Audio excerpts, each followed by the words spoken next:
नए वेरिएंट का पता चलने के बाद से केरल में अधिकारी भी अपने प्रयास बढ़ा रहे हैं। JN1 का एक मामला जो वर्तमान में अमेरिका और चीन में फैल रहा है, कोविड-19 का एक उपसंकरण है।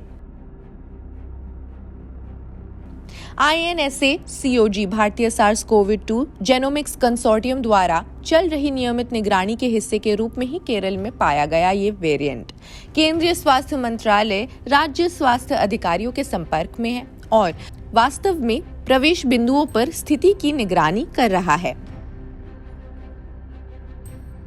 वास्तव में सार्वजनिक स्वास्थ्य और अस्पताल की तैयारियों के उपायों का आकलन करने के लिए एक नियमित अभ्यास के हिस्से के रूप में ही जिला कलेक्टरों के माध्यम से विभिन्न राज्यों में सभी स्वास्थ्य सुविधाओं पर एक मॉक ड्रिल आयोजित की जा रही है। ये अभियान 18 दिसंबर तक पूरी भी हो जाएगी।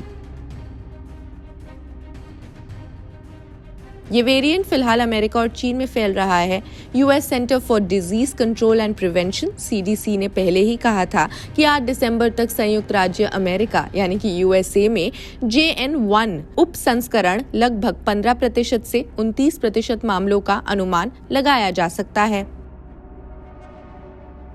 ICMR के महानिदेशक डॉक्टर राजीव बहल के अनुसार ये मामला 8 दिसंबर को कराकुलम, तिरुवनंतपुरम, केरल के RT-PCR पॉजिटिव नमूनों में ही पाया गया था। 18 नवंबर को उस सैंपल का RT-PCR पॉजिटिव परीक्षण किया गया। मरीज में इन्फ्लुएंजा जैसे हल्के लक्षण भी थे। पिछले कुछ हफ्तों में केरल में कोविड-19 मामलों में बढ़ोतरी देखी गई है। इसका कारण परीक्षण के लिए भेजे जाने वाले ILI मामलों के नमूनों की संख्या में वृद्धि है। इनमें से अधिकांश मामले चिकित्सायिक रूप से हल्के होते हैं और अपने घर पर ही ठीक हो जाते हैं।